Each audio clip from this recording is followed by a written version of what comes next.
Solo mining is the embodiment of the original dream, a defiant act of individual sovereignty where one person, one node, and one miner take a stand against centralized control. We don't just mine for profit, we mine for principle. We mine for ourselves and for each other and for the unyielding spirit at Bitcoin's core. Join us as we dig in and hold the line. This is the Home Mining Podcast. Hello, Bitcoin home miners. TwoSats here, and I want to give a quick thank you to our sponsors before we jump into another amazing episode here on the Home Mining Podcast.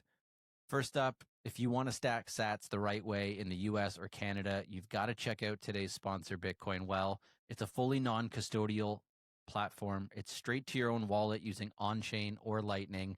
They never custody your funds. That's the way it should be. So use our link to join Bitcoin Well. You'll also earn bonus points with every Bitcoin buy you make when you sign up using our link. And those points are actually redeemable for coin tosses into their Bitcoin wishing well, which gets you free sats. You can even win up to 1 million sats in the wishing well, which is amazing. Or you can save up your points and use them for a Bidax Gamma from Solo Satoshi. So just go ahead and scan the QR code on the screen or hit the link in the description and join me on Bitcoin Well to start stacking sats today. Now, during this episode, have your Lightning wallets ready because we'll also be giving away some free sats, courtesy of Bitcoin Well. And if you're ready to go ahead and start your Bitcoin home mining journey with us, go ahead and grab a Bidax Gamma or a NerdQX++ from the Solo Satoshi store using our link or by scanning the QR code you see on the screen now. Listeners of the Home Mining Podcast that use this link have access to an exclusive discount code. All you got to do is go to the store using our link, put whatever you want in your cart, and when you go to checkout, use code 2SATS, the number 2, SATS, and you can snag yourself a nice little discount on your purchase. We really appreciate you supporting the podcast. I know you're going to enjoy this episode, and let's dig in to this next episode. Hello and welcome back to the Home Mining Podcast by Solo Satoshi. I'm your host, 2Sats, and today I'm joined by Dylan Seib. He is the CFO and the COO of Exergy, as well as the CFO of Space Denver, a place our audience will know very well from our other interviews with Tyler Stevens, another genius working out of Space Denver. And today I'm so excited to welcome Dylan because we're going to deep dive on a lot of the more technical things that he's working on, including Home Assistant and automation of these home mining devices. So Dylan, thanks for taking the time to join me today. Welcome to the show. Thanks for having me. I'm excited to be here and talk about automating your home and mining and everything in between. First podcast. So that's huge, getting doxy with my name and everything. So good time. Oh, man. Well, the honor is ours, and I'm excited to deep dive on all this stuff with you. So I'm sure a lot of people know of your work, but let's just take a little foray into who you are. Like, what's your technical background, and then how did you come into Bitcoin and Bitcoin mining, and then how did all those things intersect? Yeah, I was a structural engineer for 8 years. I actually quit that job earlier this year to focus full time on automations and Bitcoin and everything. I first touched Bitcoin in 2014 with a faucet and got 5 Bitcoin, which is awesome, and immediately lost those keys. And Damn. Then I didn't touch Bitcoin again until all the hype in 2017. And at that time, I still didn't know what Bitcoin was or the value of it. And so I bought every shitcoin under the sun, thought I was a genius. Like, investing's so easy. This bull market is easy. You put $1 in, you get a whole bunch of money back. Lost my ass in 2018. Didn't touch anything Bitcoin or crypto until about 2020. Then I decided, hey, this isn't going away. Let me actually learn about this. And I think since then, I've been all in. Haven't not thought about Bitcoin for a single day, I don't think, in the past 5 years. So it's completely taken over my life. But that whole time, I've been very into, just as a personal hobby, automating everything I can. And it started with just like Tasker is an app on your phone for Android, and it lets you do just automations based on different triggers on your phone. And that eventually led me to Home Assistant. And I learned you can add in everything, every gadget in your house into Home Assistant and automate them with the home personal server, which is like the dream. You're sovereign at home. You have your own local server. And then in 2020, as I'm diving into Bitcoin, I started getting interested in mining. And at the time, it was 2020, the boom racks had like get 3 S9s for $300, some sort of Christmas special. And so I got those. And like, you're telling me I can just plug this loud, angry box into an outlet and it makes Bitcoin? That's amazing. Like this is the dream. It's so simple. Like I'm gonna make so much money. I had no idea what I was doing. S9s were not that profitable.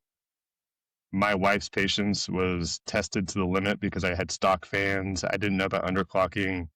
So I just had these loud boxes just throughout the house, just screaming. And she's like, what is going on? I'm like, it's fine. We're making money. It's good. We're going to be rich. Yeah, that's such a common, that's a common pitfall, is the wife annoyance factor. Correct. I call it the WAF, the wife approval factor. And so it was at 0 at that point. And then I think it was 2021 that Schnitzel of the Hashtub infamy released a Hash miner on Home Assistant. And I was so deep on Home Assistant, starting to scratch the surface on mining.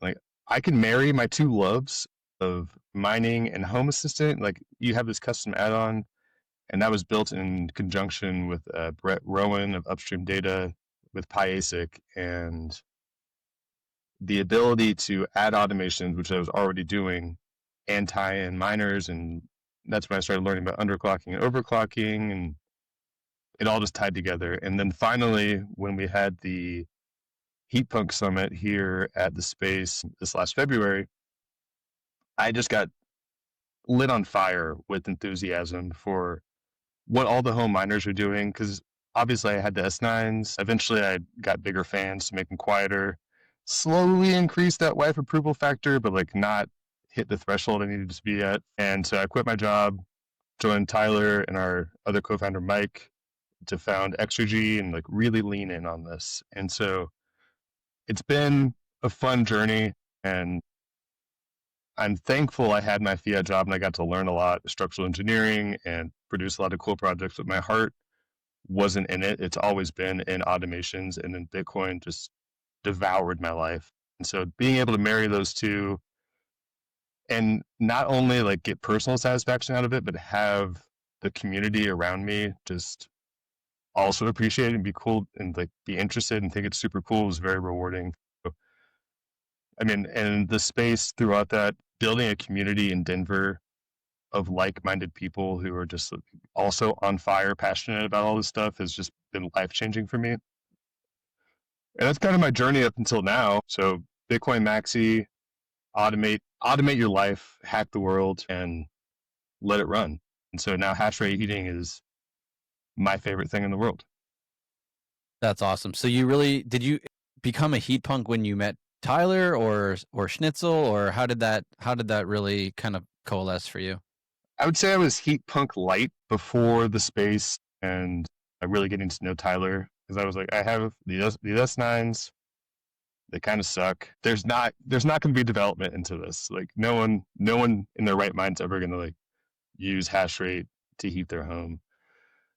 And I'm so thankful I was wrong, because as Tyler became more vocal about the heat punk movement and just that whole community starting to stand up and speak out and be like, hey, we built this cool stuff. It integrates. That's really what got me thinking, this is real.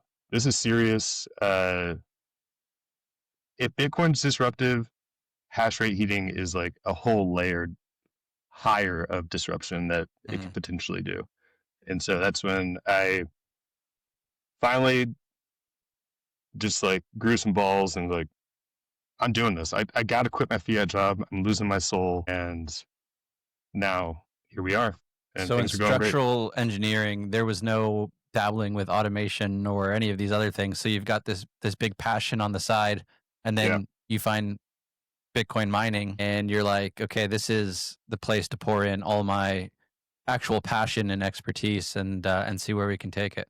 Yeah, I actually, my immediate boss, I orange pilled and he was into it, but like they weren't really big on, the company wasn't big on me automating stuff. They're like, here's our process, just go through the flow, copy and replace. I'm like, well, I can automate this, I can make it easier. So I got to do a little bit of stuff, but like not let off the leash. And then I got laughed out of the room a few times when we had our 401k meetings. Like, hey, and they're like selling bonds, and I'm like, why would you do this? Why would you advise people to buy bonds when Bitcoin's doing this and your bonds are doing this? But I got laughed out of the room a few times, and then when I eventually quit, I wrote this like, we'll call it a mean resignation letter, in which I like told the HR lady, I think you cost me like 150 grand in my 401k by not having Bitcoin exposure. But I decided not to send her that. Man, you should have framed that. I was like, where's the? We need proof of work on that one. Post that online. No, I did frame. I sent an email out to all my clients and colleagues, and one guy was like, "Why would you buy Bitcoin? XRP is the future. You should just buy XRP." So I did print that and frame that, and I look at that and chuckle every once in a while. Hey, all these years later, he's right where he was, and he's actually lost purchasing power with that investment by now. So correct. Wow, yes. What a genius! What a genius! Truly a visionary ahead of his time. Yes, sucks to suck, right? Yeah, absolutely. Have fun staying poor. Yeah, awesome, man. So let's break down. I think a good place to start is Home Assistant. What is Home Assistant for people that aren't aware of it and they're not using it? Why was it so interesting to you before mining? And then how does it all tie into the mining stack? Yeah, so Home Assistant is free and open source software that allows you to bring in all your different IoT gadgets. Think smart switches, smart lights, your Ring doorbell, your Nest thermostat, your local alarm system. And it allows you to bring it all in, maybe tie in some motion sensors and allow you to just like, I walk into a room, lights turn on. It's dusk. My porch light turns on, stuff like that. And my passion for it really came out of laziness. When you're on the couch, like you don't want to get up and turn on the light. So like you just want to tap a button on your phone. Like, I'm here, I'm a couch potato. Let me just automate some stuff so I can be my ultimate laziest person. And that's what really got me into it. Was I have servers running at home, let them think for me. And this is all pre AI boom and everything. And so it's really on its base, it's just a bunch of like if this then that statements, which is all logic really. And so just delving into that and learning, oh, I can automate this. And then so like it started with just when I walk into a room, turn on a light, and now Home Assistant like controls my life.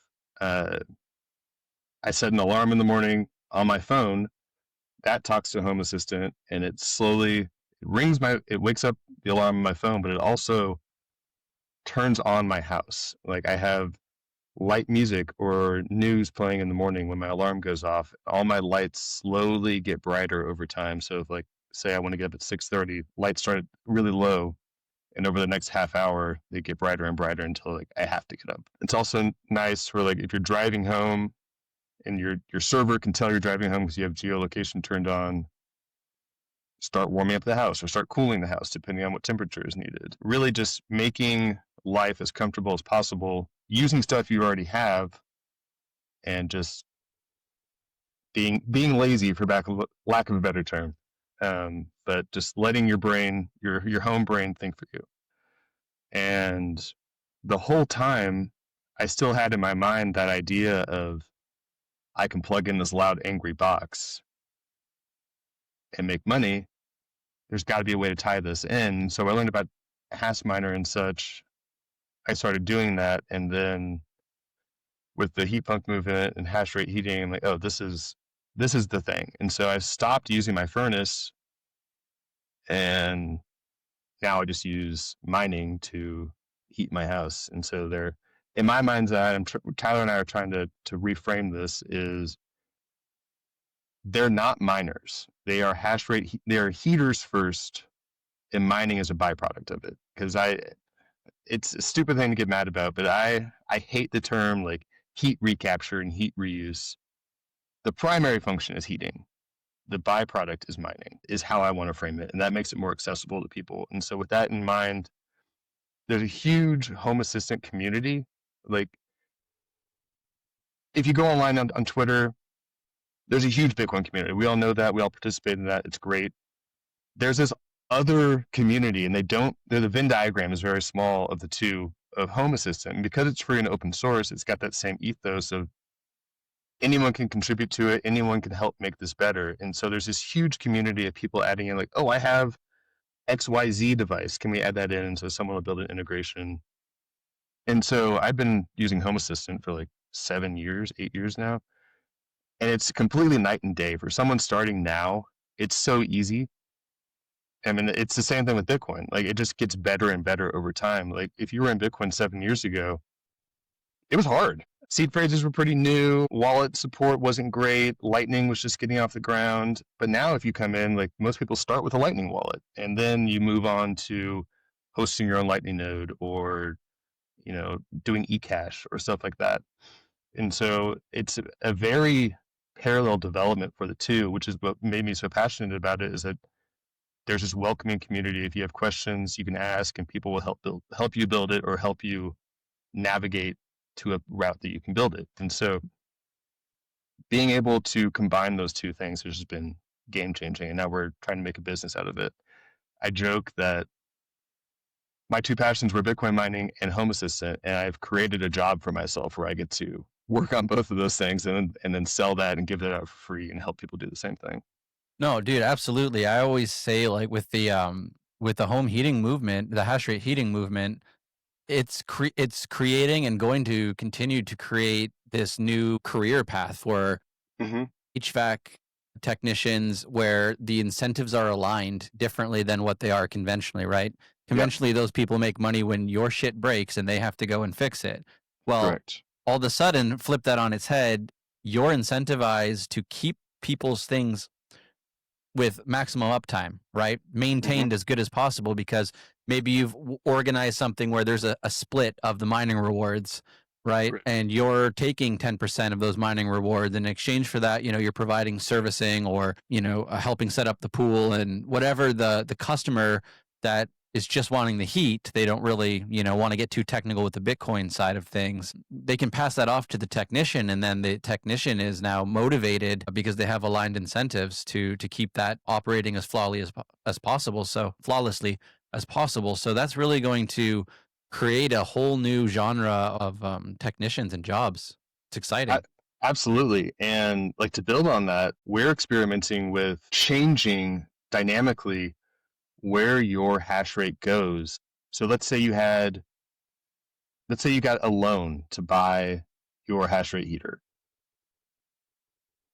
You know that when you add in hash price, and whether or not you have solar, like, that helps decrease your cost per kilowatt hour. And so like right now, my house, I'm heating at a negative 8 cent per kilowatt hour, meaning I get paid 8 cents to heat my house for every kilowatt hour used. And the idea is to use that delta from zero so that my house, I get free heat, period. But to take that profit and split it and maybe point that towards the pool account for my loan holder. And so I always get free heat, but my heater can also now actively work to pay off my loan. And so if Home Assistant can tie in all of the Internet of Things, and Bitcoin is the Internet of Money, your options are endless. And so like, you can't do this with fiat, which is what makes Bitcoin so cool and so transformative, is that it's all just internet money and internet devices. And so you can control when it's on, how hot it runs, where the money goes, and whatever else you can think of. You're only limited by your imagination. All the technical ability is there. It's just, what can you think of? So being limited by your imagination is a great limit to have, because everything is available for you to do. It's just like, think of something cool, go build it. Absolutely. And We're definitely going to clip that last part because that was gold. So yeah, if you're watching this, you'll be seeing that clipped out and spread around the internet because that was good. That was a good insight there. And so what first steps were you looking to take when you went? Because like the reason you're limited only by your imagination is because you're working with open source things, not closed source things. Correct. For the most part.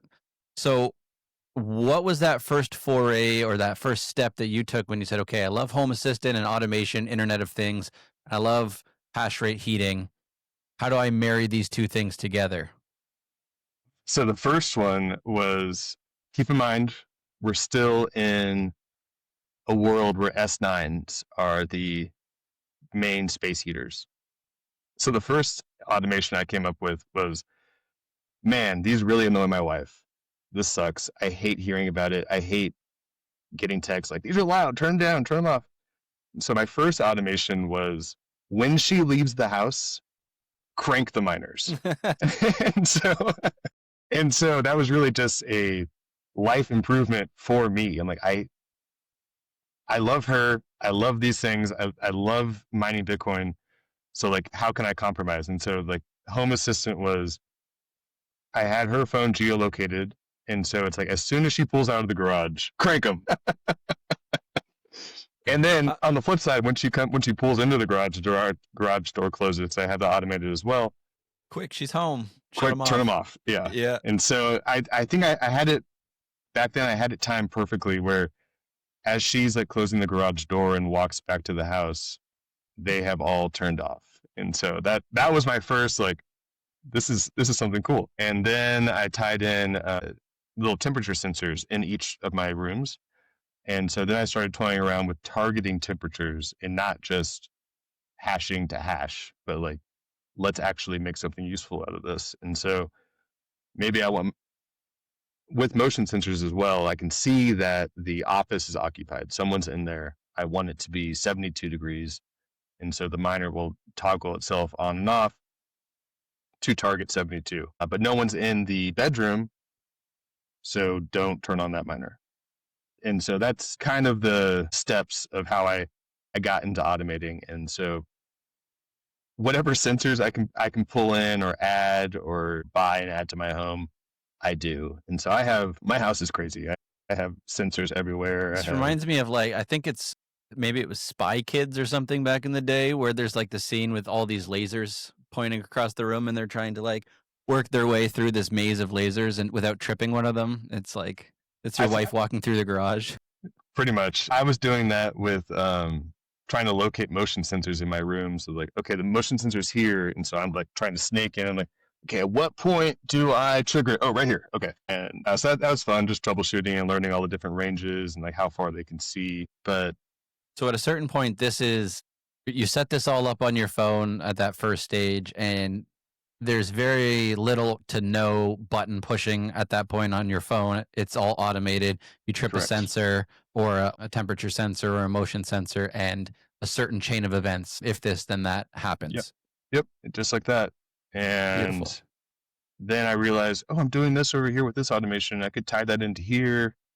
Oh, and maybe trigger a different flow. And so then you start adding a bunch of different conditionals to that, if this and that. So like I have on Home Assistant like a guest mode. So if we have a guest staying, I turn that on, and then a bunch of like my home wake up automations don't trigger in the main room or in the guest room and such. And so you can get really nitty gritty and you can control every aspect you want. Just keep adding conditionals.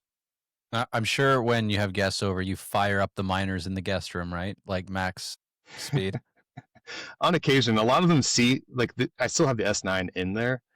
I've since upgraded to the Avalon Mini 3s just because they are amazing. I love them. But they still see the S9 chassis and they're like, what is this? Like, is this a bomb? I'm like, oh no, it's a miner. And so I crank it on and they're like, that's not going to be on all night, is it? Like, no. It's just for right now. Just for you. We're keeping it on full blast. It's great white noise. You know, you're warm. You can't hear anything. Yeah. It's fun. It's great. Perfect. Yeah, that's cool. So this, to me, it sounds like there's just like a very natural progression that happened from when you first started tinkering with those first steps, those first automations, to where you're at now, which we're going to dive more into in today's episode. It's just, it sounds like this very natural progression where it's just, okay, I've got it here. What's the next step? Can I take this a little further? Can I tie in more conditions? And Mm-hmm. then start to really, it looks like from what I've been seeing from your work, it's really how crazy can we get with this? You know, what more can we unlock? What other Yeah. capabilities are there for this? And it's exciting because you're really doing some groundbreaking work. You're really like laying the foundation for what's going to be amazing in 5 to 10 years. Like we're going to look back Mm-hmm. on the work that, and I say this when I'm on with Tyler, is the work that you guys are doing in the space is foundational for something that in 10 years, I think we're going to look back and be like, how did we not see this earlier? You know, this is just commonplace now. This is in all of our homes. This is in, or most of it, right? And Yeah. not just Bitcoiners, but the average everyday person is going to be wanting to run a hash rate heating setup in their house. Absolutely. I mean, that's the goal. I mean, even right now, you can do that and sell to no coiners. We just kind of change our language around it a little bit. We don't Sure. like, if I told you, hey, when you run your heat, you can get paid. You don't have to talk about Bitcoin at all. It's just like, you don't need to know that it's a Bitcoin miner in there cranking away, hashing trillions of hashes per second. All you care about is like, hey, I get a check at the end of the week or every day or every month for running my heat. And like, it's not going to be life-changing money, but if you can reduce or eliminate your heating cost, who wouldn't want to do that? Like, it's just a no-brainer. But people hear the B word and they're like, oh, Bitcoin, I don't want to do that. Like, that's crazy. And so the goal is to make this ubiquitous in 5 to 10 years of, oh, you don't have a heater that pays you? What are you doing? Why are you using that old tech? And ideally, everyone's a Bitcoiner at that point, but reality is they're not going to be. And so we're working to make it so that you can receive dollars. If Strike ever turns on Bolt 12 payments, I'm an Ocean Maxi, so I use Bolt 12 for my payouts. Yep. If Strike turns that on, then our customers can just receive dollars. Like you get your SAT payout, and it automatically converts to dollars, and then who cares? Bob's your uncle. Move it to your bank account. Game changer right there for Absolutely. the everyday person. Yeah. Yes. Yeah. And so, like personally, if I start a new entity, new business, or if I have a friend move into a home, the first steps are get a Start9, get a Home Assistant server. Eventually, Home Assistant will be on Start9. I've heard through the grapevine they're working on it. It's coming soon, TM. So with Start9, it could be 2 years, could be 2 weeks, who knows? Through the grapevine, by that you mean directly from Matt Hill last time you were hanging out with him? Yeah, pretty much. They're a mile down the street. We love Matt Hill here at the podcast. Yes, but I showed him my Home Assistant setup and everything, and he got really excited about it. And so I know they're working on it. I know Umbrel has Home Assistant, but it's kind of, I call it a neutered version. You can't do the full-fledged Home Assistant. It has some features turned off, but what are the limitations there? So like I like Node-RED a lot for doing flows. It just gives you a nice GUI, a nice like block flow diagram. You can't do that on Umbrel. Umbrel doesn't allow you to do add-ons. So think of it this way. It's like Start9, you have your services store, and you can add on different services to your Start9. Home Assistant operates similarly in that it's the main OS, but you can add on different services. Umbrel, you can't do that. And so Umbrel's just like, you get Home Assistant, that's it. But with the full-fledged one, you can add in all these custom integrations, sideload, different add-ons like Pi-hole, which blocks ads on your home network, or Node-RED lets you do GUI automations. There's like databases, and Music Assistant is a new thing they launched, which is like a way to bring in YouTube and Spotify and your own files, but have it all from one spot. You wouldn't be able to do that all on the Umbrel version, but I still encourage people, like if you run Umbrel, start playing with Home Assistant. You can do a lot with just the base Home Assistant automations, entities, and getting started and start automating your life. Just a little less customization there, but still, correct. You can get the main functionality going either way. Yes. Okay, cool. Yeah. So it's still accessible, but just know you're not using like you're not using the whole engine. You're kind of staying in low gear. And so when we talk about like, okay, you're going to want to start 9 to run your Home Assistant and do all these, where is the average person going to be able to start or access this? To my understanding, I believe when I was talking with Tyler, he was saying that like eventually the goal was to get it so that it's like grandma proof. Like you don't really need to have too much technical background. You can just kind of plug and play as close to that as possible. So what would that look like? Obviously, there is going to be customization and accessibility for people who do want to hack around on the background and get super technical and do all these other things, but is there going to be an access point for people that are not experienced with this at all? Yeah, so that is what we're actively working on. The goal is you can come to us and buy a Home Assistant box, or you can build one yourself. It's kind of like the same model as Start 9, actually. Like, buy our hardware, it's ready to go, or build your own. Here are the instructions, and then you can come to our website and say, "Oh, I have miner X, Y, and Z, or I have these devices at home," and then we'll have a dashboard on our website saying like, "Download this and install it," and your automation flow is ready to go. Maybe tweak a couple things for your own setting and let it run. So our goal is to be able to provide as many automation like blueprints, if you will, that you can just download and import. You don't have to be tech savvy. You don't have to know how to get under the hood and tweak everything. The goal is to make it like, I have this, check a box, I have this, check a box, and then download, install, you're off to the races. Amazing. That's it's heroic work. I love that you guys are open sourcing things. I also love, in the same way that Start 9 says, like, you can come and buy a node in a box from us and plug it and play, or you can make your own Raspberry Pi and, get all these other components and put it together yourself and run our OS as you see fit. That's, you lack the support, you lack some of these other things, but the primary functionality and service is there if you want to run it yourself. So you're doing heroic work by laying the groundwork, getting all this, created, and then open sourcing it and just allowing anybody to access it. So I think, thank you for doing that. That's going to be a huge win for the whole mining community. It's going to be a huge unlock. So love the spirit there. And also it allows other people to come in and iterate on top of it, right? Which is the beauty of this entire movement. One thing I love about the heat punk movement and the people in it is, to date, it is very collaborative and not as competitive and cutthroat. Everybody's like, hey, we're on this like new frontier. Let's all put our brain power together and build cool shit, as opposed to like trying to undercut each other or like stifle each other's creativity and innovation. So love that you guys are really interested in staying with that spirit and helping kind of champion that. That's massive. Yeah, that's the beauty of these FOSS communities. Bitcoiners now, or the Bitcoin experience now, is only what it is because people have been building on top of each other for the past 16, 15 years. And it's the same with Home Assistant, and especially the heat punk movement. Like, technically, all these guys who are building products and installing people's home are my competitors. And it's not like, oh, we're doing this, I'm not going to tell you about it, it's a secret, like, we're not going to do it. It's like, hey, how did you do that? How are you solving for this? Oh, we're doing this, or we're doing this. Oh, we found this doesn't work, so we're doing this instead.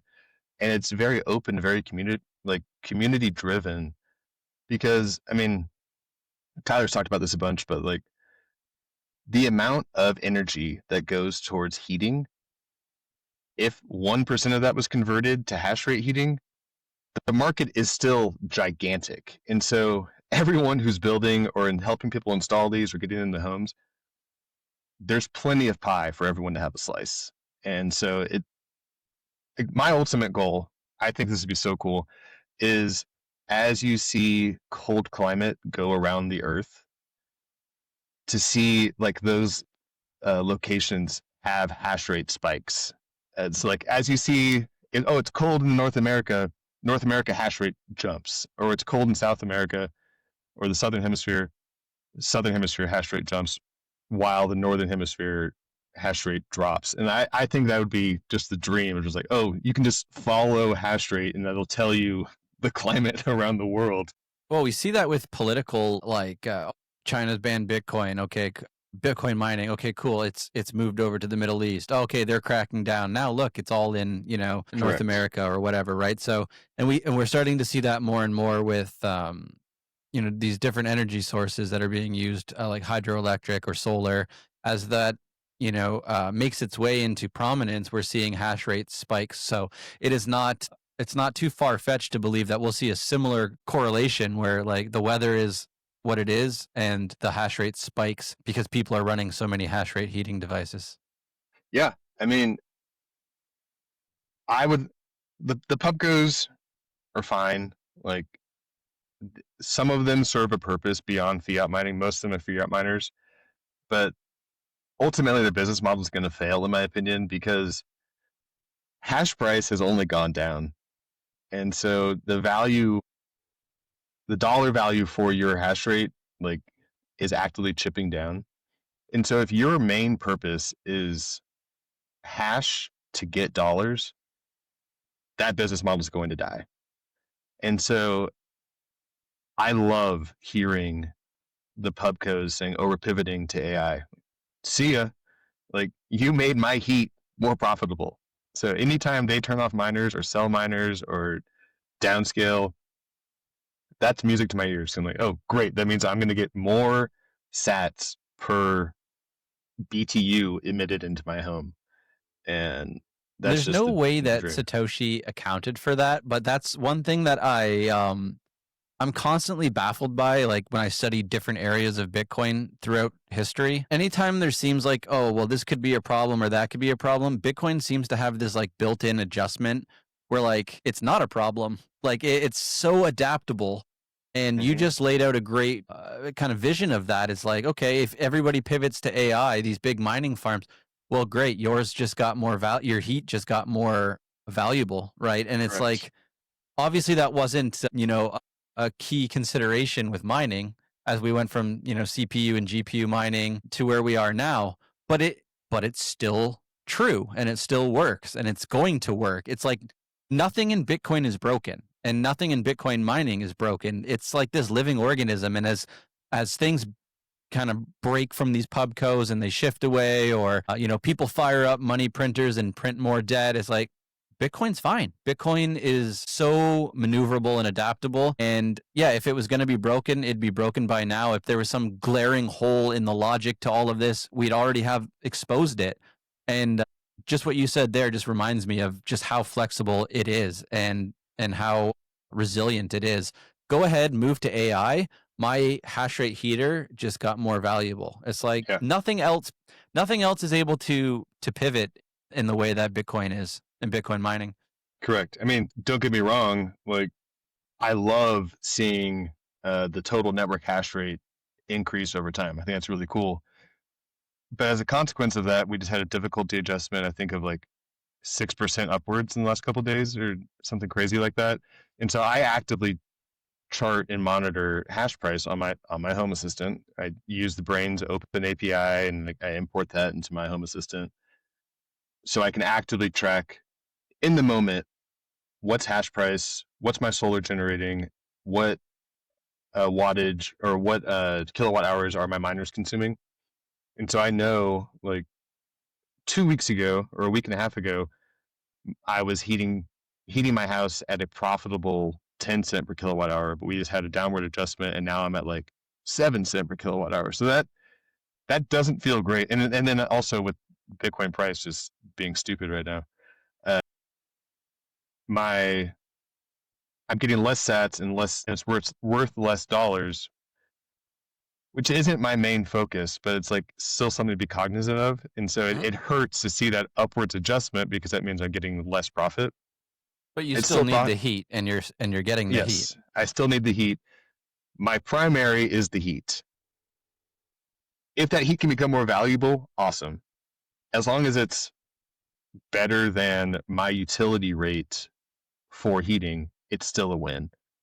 Obviously, I want that to be as profitable as possible. I'm economically driven like everyone else, but it's still good to know that I have more economic incentive to mine for heat or to heat while mining than running my gas furnace or any other source. There was something I was studying yesterday, and that point ties back into what I was just trying to illustrate with the flexibility of Bitcoin, and it's that difficulty adjustment, right? It's like if a bunch of a hash rate goes online or offline, it's a dynamic system. It's not a Right. stationary system, right? It's a dynamic system. And if you study dynamic systems, it's a fascinating rabbit hole, right? And so that benefits the small home miner if the difficulty adjustment goes in your favor, obviously. Yes. But it is going to continue to have that constant balancing act. It's not fixed in time and space and in one sort of way. It's always shifting. And so, yeah, if you're hashing for price or if you're hashing for heat, there's always going to be some benefit to you, and you're gonna capitalize in different ways at different times. Absolutely. Perfectly said. And like I'm a huge data nerd, so I have like a chart of hash price, the median fee rate to get the next block, and then Bitcoin price all kind of on the same screen. And it's pretty cool to see like the Bitcoin dollar market price mostly impacts the hash price, but it's cool to see when you have fee jumps. Oh, my hash price ticked up as well, and then it comes back down when the blocks all empty out. But it's just I love seeing that correlation and like oh hash price jumped. I don't even have to look at like mempool.space or your own self-hosted instance to know that there was a difficulty adjustment. You just see this big fall off and difficulty adjustment, or vice versa. If a bunch of mining, maybe it's hot in the middle of the summer and a bunch of the southern miners turn off, and then you can see like, oh, we're way more profitable because there's an opposite difficulty adjustment. Studying and understanding the difficulty adjustment is one of the most fascinating things I've found. Yes. Mostly recently, I've been kind of more fixated on that than I was, a couple of years ago. But you understand that really is one of the primary things that makes Bitcoin work so well. Yep. Is Yep. the difficulty adjustment, and it's being dynamic. And so, yeah, encourage anybody do your homework on that, because it's fascinating. And people think this is number go up technology, and while it does a great job of that, the stuff behind it, which the difficulty adjustment is one of the most fascinating ones, is what really makes it so unique and so powerful as an entity, not just a currency, as it's a living, breathing organism, basically, Bitcoin. Yeah, and I mean the difficulty adjustment for myself, and I know for like a lot of other people, I didn't really understand it in the beginning, but once I really like grokked it and came to terms with it, I'm like, holy shit! Like you said, this is a living organism. Like it self corrects. It makes it too hard and it makes it too easier. This is crazy. Mining is amazing, and I love that more people are getting into it and getting exposure to it, because I feel like mining is always one of those things when you get into Bitcoin of like, I want to do this. I really want to do this. It's not accessible for me at home. And so like the BitX movement has been a game changer. I love that as an intro. I still think people should play with S9s just because they're tanks. It's a cool relic of our past. It's more dynamic, especially if you're using it for heating. Like you're not gonna notice what's a BitX 50 watts or something like that, 15 watts. You're not gonna notice that as a heat value unless you have 20 of them. But with an S9, you can actually tangibly appreciate the heat, and then tying it into Home Assistant, you can say, "Oh, it's too hot. Let me downclock it dynamically from the dashboard," and you can toggle that, or you can make an automation. And so, as people get more exposure, I think we're going to see more innovation and more understanding, and just even cooler stuff in the next couple of years. As more people get exposed, it just takes that one person who has these ideas but hasn't really understood the Bitcoin mining side of things. And so once that one person gets in, they're like, holy shit, let me bring in my whole knowledge base and Yeah. tie it into this. And what can we build on top of that? And then the whole community will get stronger for it. Yeah, well said. And I think we're laying the groundwork with these kinds of conversations and things that you're building to allow for that, those kinds of people to come in, probably in the coming years, and just impart their whole world on top of it. And, like, wow, look what these people have already built for us. I have this specialization or this interest, like how you've married Home Assistant with mining. to put that all together and then build on top of it. So it's very exciting. Okay, let me ask you. So selfishly, I want to know about Home Assistant with solar panels and Mm, that sort of thing. So I have a dream of owning some land and building a small homestead with a mining operation on it, excellent. and I would love to run those miners off of solar. What's the automation capabilities of solar panels with Home Assistant? Can you kind of tell us a little bit about how those things interact, if they can interact together? It sounds like they can based on what you were saying you do at your house. So I'd love to know what the integration and value is there, and what it looks like and how it helps. Yeah. So there's a couple different setups here. You have a solar array in your yard or on your land or on your rooftop, like most people do. It goes from the solar to an inverter back to your panel on your house. And so there are some inverters that just one click integrate into Home Assistant, and you can see I'm actively generating X amount of kilowatts.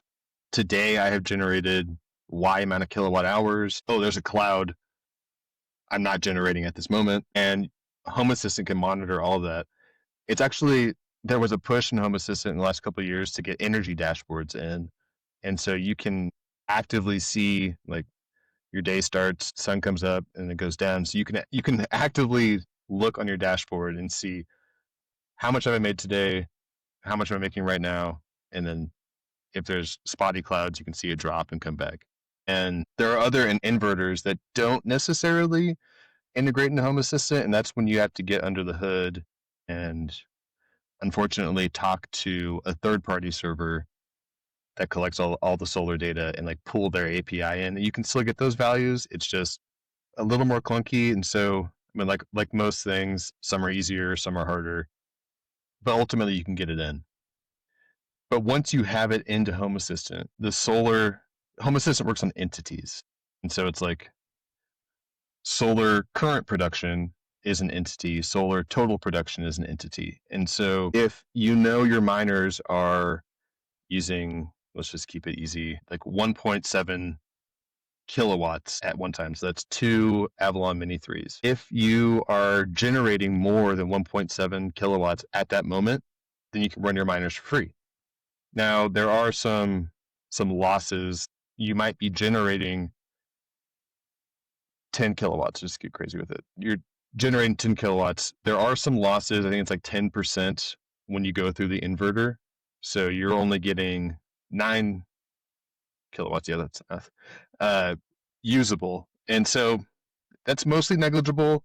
The direct current miners are super cool, like 100 Acres Ranch and Sat Club are doing, where you get rid of the inverter. You go panels, battery miners, or back to your home or whatever.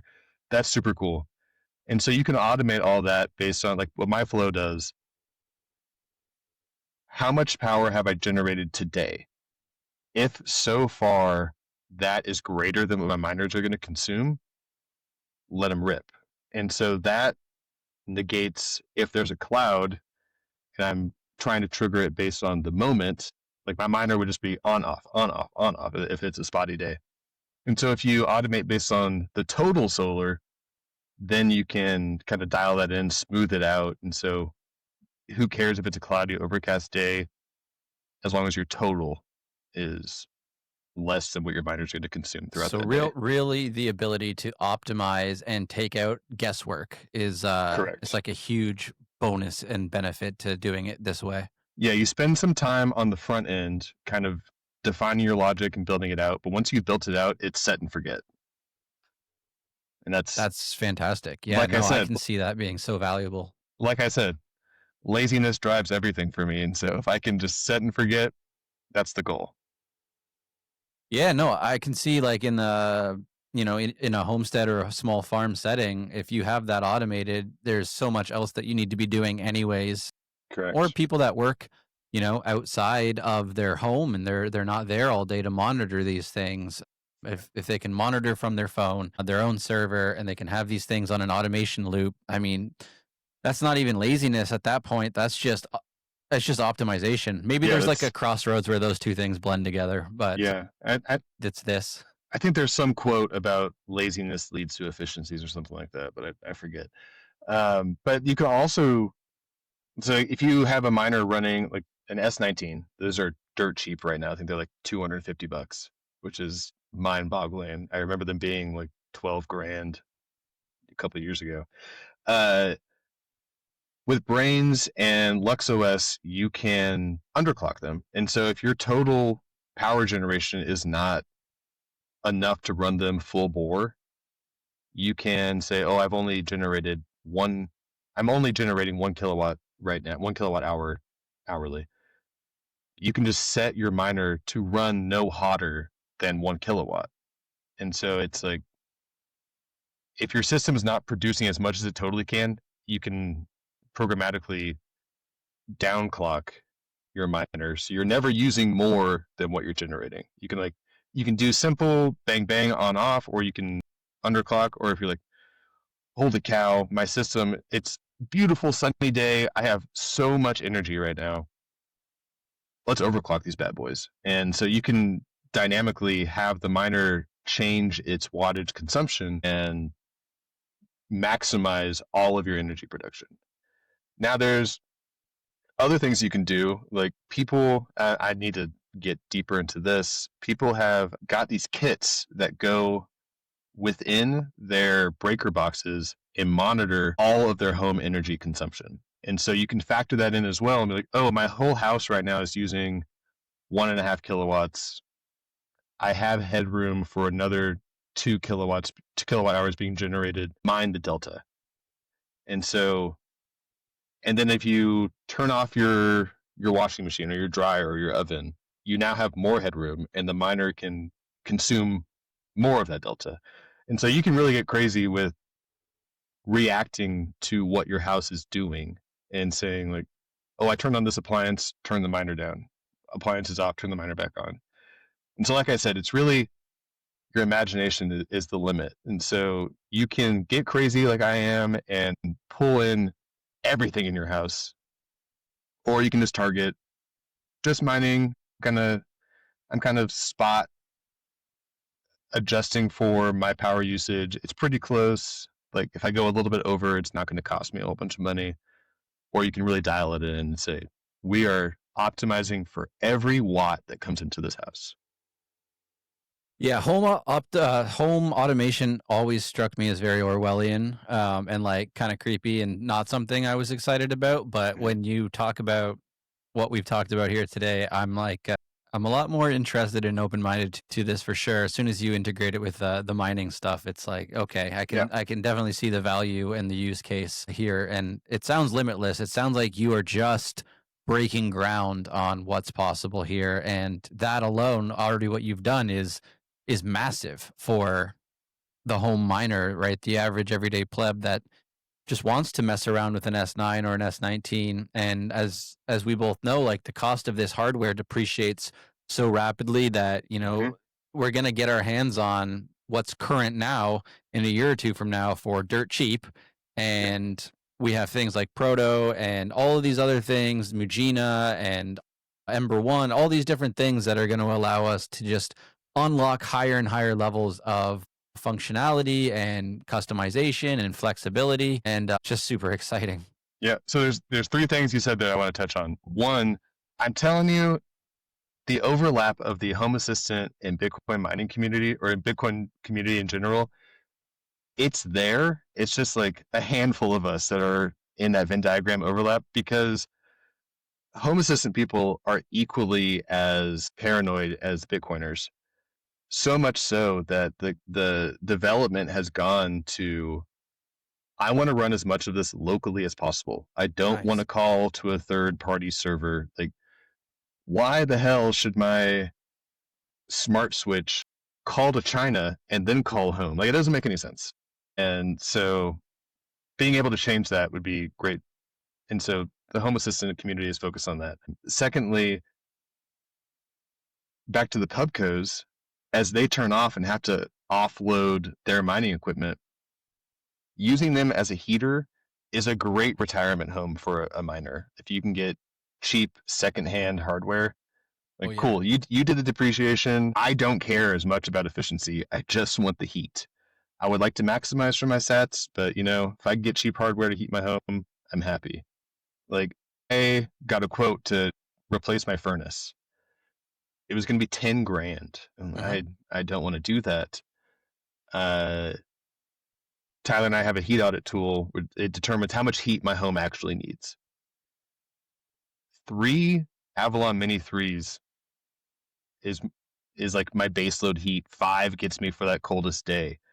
But even so, at 3, I'm looking at $3,600, which is an automatic savings of Not even $6,400. close. Yeah. Wow. Yeah. And so if I did 5, we're looking like it's closer to 6 grand. It's still a $4,000 savings, and now my heating system is making me money, and so it's a no-brainer. And once normally you start grokking this, it'll be huge. And then third thing you said, like Mujina and 256 Foundation, I love that Schnitzel is on the team and he's developing LibreBoard because he's also a Home Assistant guy.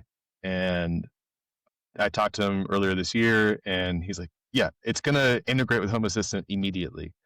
And so as you flash Mujina onto your hardware and the control board is LibreBoard, it'll automatically propagate into Home Assistant. You'll get consumption, hash rate, temperatures, a whole bunch of other values, just because Schnitzel is like also a home automation guy. And so I love selfishly that he is on the team and developing this because I know it'll work out of the box, and I'm super excited for that. Hell yeah. Yeah, the future is bright and hot and full of sats. That is for sure. I'm excited for all of this. Nice, man. Yeah.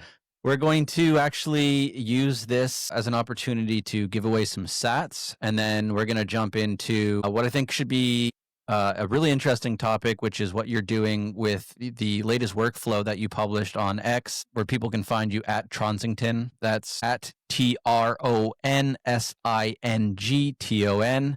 And that is your Avalon Mini 3 Home Assistant integration. So we're going to jump into that after we give away some sats. So get your Lightning wallets ready to go.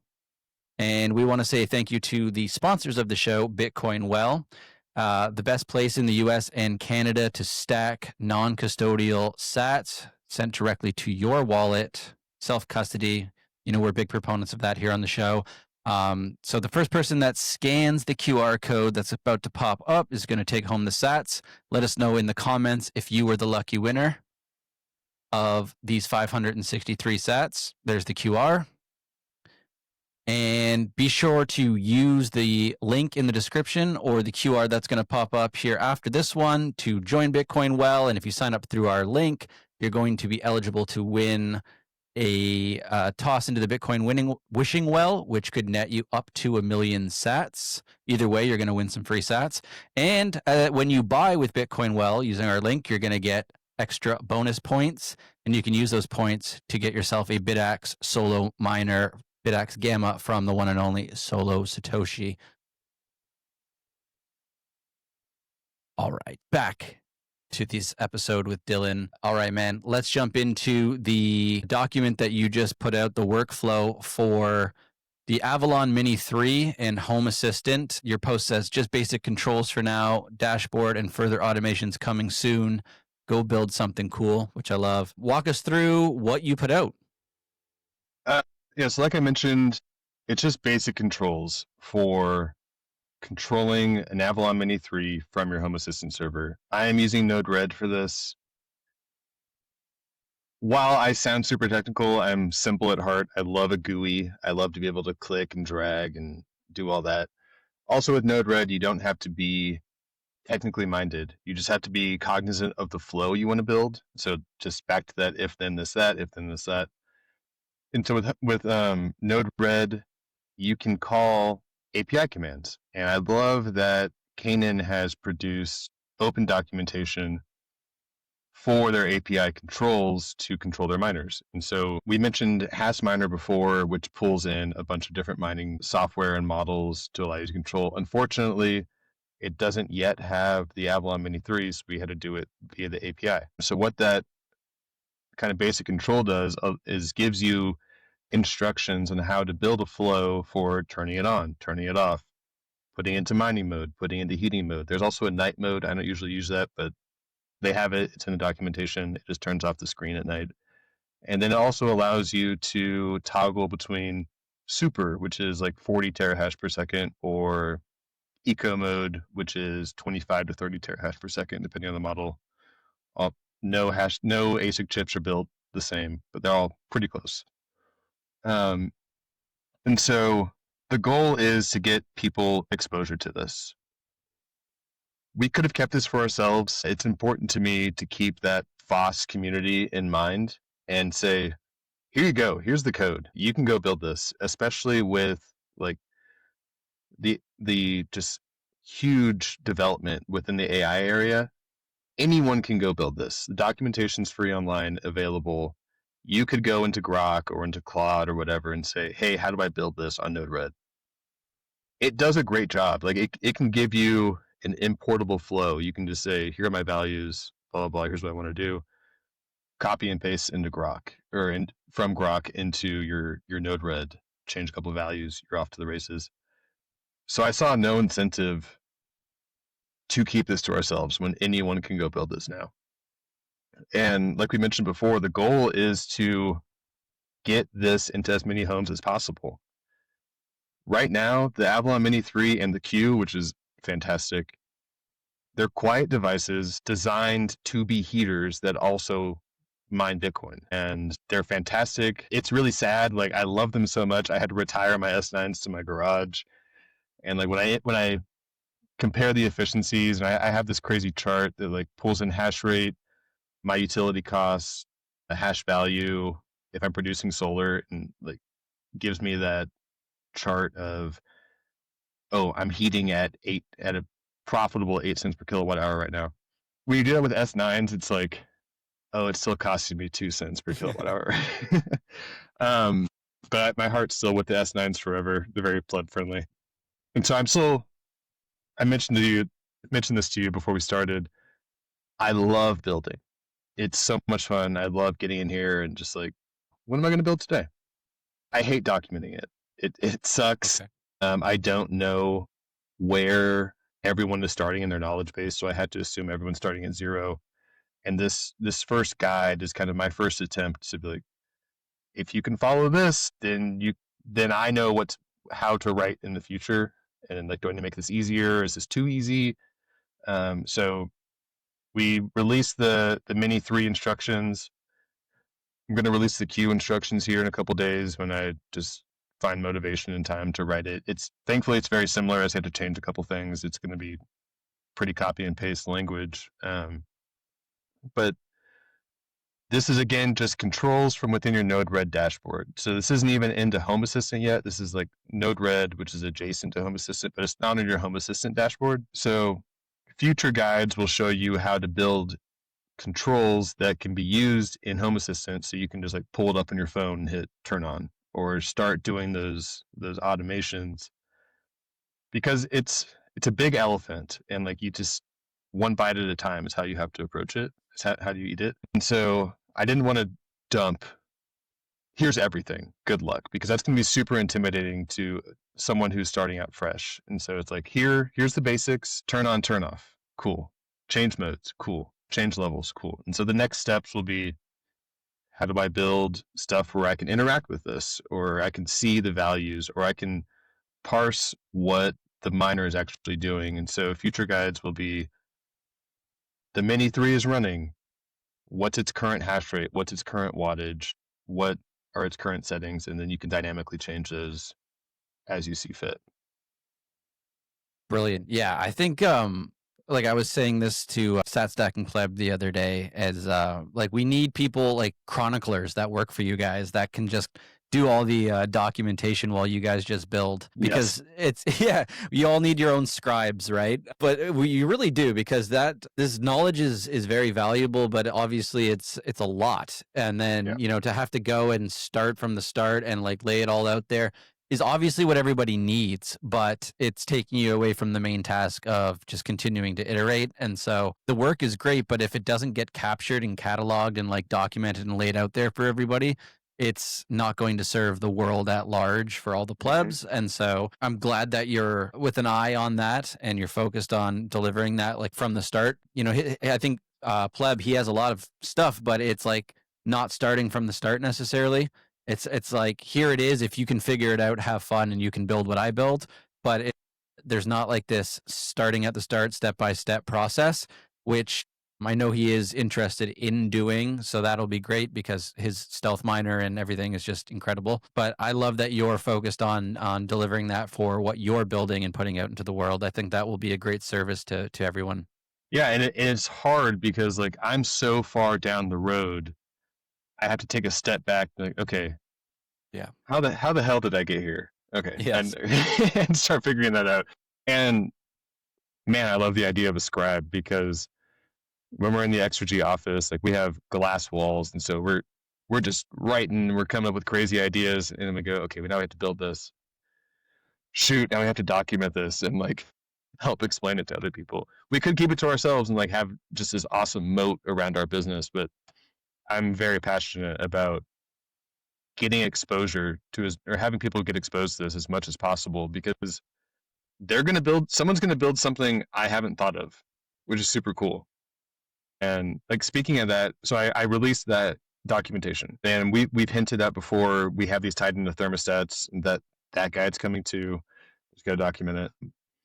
But someone reached out to me with a use case I hadn't thought of in Denver. I'm sure in other municipalities, we have Excel Energy, and they have this program where in the middle of summer, if you opt in, they can limit how cold you can set your thermostat to, which you shouldn't do. You shouldn't give someone else access to your home. But like this exists. They give you like, I think it's like $50 a year or something like that to be part of this program. And it's also the same in wintertime. Like if energy demand is super high, it limits how warm you can set the house to. I understand why they want it for grid BS and everything, but it's dumb. Anyways, this guy reached out to me and said, hey, could the thermostat be triggered by lightning? And so the utility could actively send you sats to change your thermostat set point temperature. I was like, why would you want that? I mean, yeah, you definitely can do that, but why would you want that? But nonetheless, I went ahead and built it. And so now I have this thing where if you send a sat to this one lightning address, it increases our target set point temperature. And if you send a sat to this other lightning address, decreases the target set point temperature. It's this silly thing. Space members loved it when I showed it to them. We got a bunch of sats just in our temperature. This could be used for like fundraising, charities. If you want to cook somebody to death, torture method here.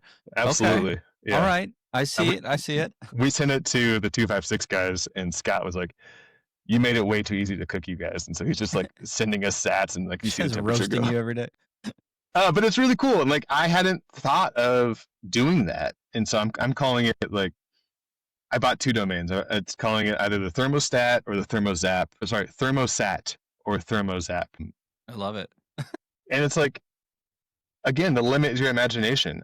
That wasn't anywhere in my mind's eye to think about doing that. But because I have all these pieces, you can just react to them. And like in addition to mining and automations and Home Assistant, I love Lightning. Lightning is the coolest. I have too many Lightning nodes, but you can, like with BTC Pay Server and LN Bits, you can have those trigger webhooks, and that webhook can be on Home Assistant. And so it's like, if this address receives a sat or 100 sats, or it just receives a payment, trigger this flow. And so it's like you can have Lightning turn on your lights, turn on your heat, adjust your thermostat. And while I don't have a use case for that, the possibilities exist. And so we want to document that and say, you can have Lightning automate all your, or turn on and off all of your IoT devices, or trigger something crazy. The possibilities are literally endless. I just can't wait for more people to be using Lightning and like the everyday person just sending payments with Lightning. It's great. And all the possibilities that exist on top of it are fascinating. And so Yeah, like you said, while we don't have a use case for certain things, like they seem kind of just cheesy or odd, but they're Yeah, doable. The fact that you can do them opens up possibility to be able to do all sorts of other things, and it just shows you the customization feature is there and the flexibility is there. And so how you choose to wield that tool will be varied and yeah, very interesting in the future. So while some of these original cases maybe aren't, they're not useful yet, but they spark that idea of like, what else can we do? And I think really great correct. things are going to come from that sort of initial thinking. Yeah, and like another silly thing I have, and it's not for anyone but me. I have my Bitcoin node at home, and every time a new block is found, I configured block notify, which is a setting in your node, to trigger a webhook that tells Home Assistant, "Hey, a new block was found," and then my Home Assistant checks that block, and if it was ocean, it triggers a notification on my phone with a little chime, and like You no got one needs paid. that. I think it's cool. Like yeah, like I'm getting paid, and so I like to know when I get paid. But like some days there's no chimes on my phone. Some days there's a bunch of chimes on my phone, and that's really cool. But I had forgotten to disable that or mute it when I was sleeping, and so one night it was just like cheers, cheers, cheers. I'm like shit. So I mean the possibilities are endless, but you're gonna have pitfalls. You're gonna learn like oh I need to add kind of these safeties, if you will, of like I'm sleeping or I'm doing Yeah. an activity or Oh, whatever. that's And cool so though. I'm always yeah, checking my ocean dashboard to see like how many of my miners are up like showing on the dashboard, mm-hmm. and like they're running, but sometimes they drop off like the ocean dashboard. I think it's kind of buggy, the dashboard in some ways. Yeah, Like it's got to submit a share past a certain difficulty, and then yeah, it will register as running if it was done in the last couple minutes or 60 seconds or whatever that threshold is. But like I'm always checking like, oh, okay, when was that last block? Okay, I got a payout. Here's how many years until you can get a payout. Or if you're using, if you've got your Bolt 12 set up, it's whenever, right? But I yes, would love that automation where it's like block was found and you're just out at the beach or walking around, and that you're getting that they hit a block and you're getting a payout. yeah. And so eventually the Ocean will release their APIs, and like you can get really nitty gritty of like Ocean block found, you got paid 2,000 sats or whatever it is. That'd be sweet. Yeah, and so that'd be really cool. And then you can also have it trigger like oh I have miners A, B, and C, and then it'll be like oh miner C fell off for whatever reason, or you can monitor the hash rate on a dashboard on your phone versus like having to pop into Ocean. Because I had the same problem of like I was like detrimentally on my phone. So that's why I wanted to automate a bunch of this stuff. So I don't have to check it. It lets me know when what I want to know happens. And so that being finding a block, getting paid, lightning payouts, whatever. Or I got a zap. That's my favorite one. Very cool. Yes. I love it. Well, man, if you need a documentary crew to come out and just film you guys as you work, let me know. If you know Gary Vee, you need your own D-Rock to come out and just Yeah. film everything you guys are doing all the time as the madness is unfolding and your head down actually developing. Yeah, this stuff needs to be. I think it would make a fascinating story one day to kind of look back on what you guys are talking about and writing all over the glass walls, windows, and what you're building. Yeah, That's really I'll cool. make sure to add a line item for a documentary crew to our future fundraising deck. We need 200 grand to pay these guys for full time. Absolutely. Yeah. The story's worth at least that. Come on. Yeah. Good stuff, man. Well, is there anything else that you want to share or leave us with? Any closing thoughts or messages to people about, getting out and building, or what you want people to take away from our conversation today? I mean, really just get out there and build. Go get a Raspberry Pi, start with some basic automations in Home Assistant. It can seem intimidating because there's so much it can do, but like just start with some basics. Like try to build an automation to turn on a light at 8 o'clock. And I don't know, do something simple. And once you realize how easy and approachable it is, then you can start getting nitty gritty. I'm available to answer questions all the time. I love that more Bitcoin miners are starting to get into Home Assistant automations because I have felt like this lone weirdo.